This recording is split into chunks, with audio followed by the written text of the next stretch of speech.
Israeli Prime Minister Benjamin Netanyahu will travel to Moscow in 2 weeks to meet President Vladimir Putin. As always, the main topic on the agenda will be Iran. It's very important that we continue to prevent Iran from entrenching in Syria. In many ways, we've blocked that advance, but we're committed to continuously blocking it, continuously preventing Iran from creating another war front against us right here opposite the Golan Heights. It will be the first formal meeting between the two leaders since the downing of the Russian plane in mid-September, an incident Moscow blamed on Israel. Following that, Russia deployed the S-300 air defense system to Syria. Satellite images taken this week suggest it is now due to become operational. The images show 3 of the 4 launchers already erected, with a 4th one covered by camouflage net.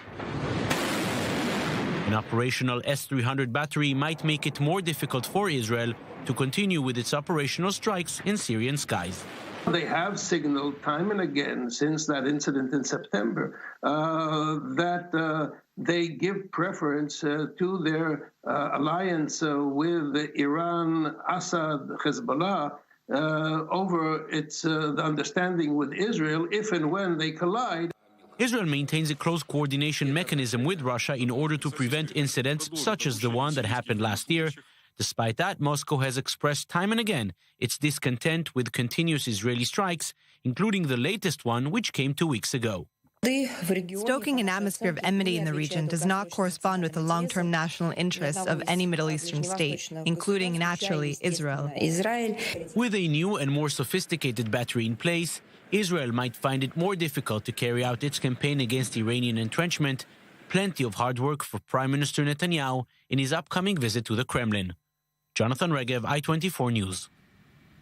And for more on this story, I'm joined here in the studio by our defence correspondent, Daniel Tsemach. Daniel, thank you. Tell us, we've just seen this report from Jonathan Regev there. So how significant is this? And tell us a little bit more about the timing. Well, it's definitely a significant development. We're talking about a system that, as Jonathan's report suggested, has been in Syria for at least 4 months now. What is significant is that according to ImageSat, that is the satellite company responsible for publishing these images, they acknowledge that it at least shows an increased operational activity and a level of alertness. And that's significant. When we're talking about an increased level of alertness, it does seem to suggest that something is happening on the ground. And in light of the recent context between this issue, which really surrounds not only Syria, but obviously also Israel and Iran and Russia in that matter. So when it comes to the dynamic between those 3 sides, any sort of shift like this one definitely has significance when it comes to the way that confrontation will play out in the next potential Israeli strike, or in this case,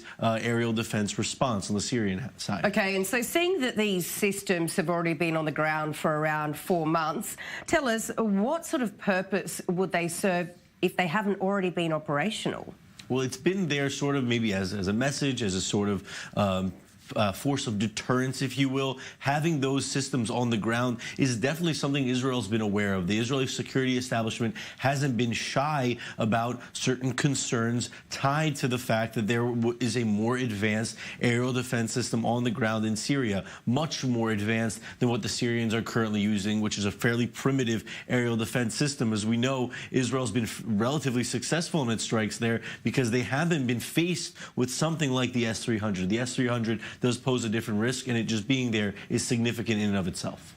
Okay, and Daniel, tell us, in relation to Israel, how does this change Israel's operational sort of side of things? It could change the operational side of things, absolutely, especially if we see the S-300 being used. The second that system is going to be used, we're going to look at a different sort of dynamic between the confrontation between Israel and Syria and Iran when it comes to Israeli strikes against Iranian targets in Syria. It is one of the most advanced aerial defense systems in the world, something that Israel hasn't had to face, from what we know, in Syria at all. But it is something that we understand Israel has been preparing to face through different international exercises that they've taken part in with different foreign countries in light of threats such as the S-300, which poses a very legitimate threat when you're talking about any sort of air force trying to strike a target in enemy territory. And Daniel, what sort of an impact would these have?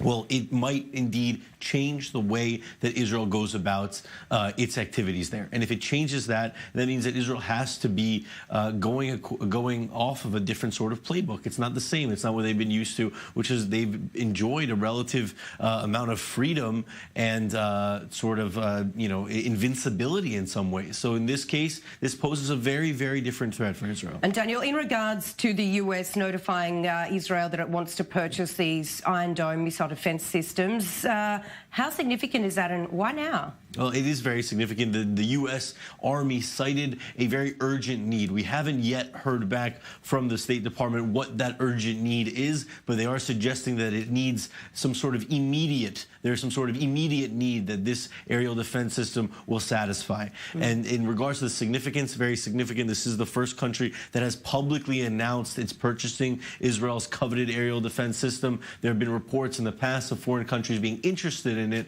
but generally speaking, it's been too expensive for other countries. If this is the sign of more sort of exports or purchases to come for Israel, then it's certainly a big deal for them. All right, Daniel Tsemach.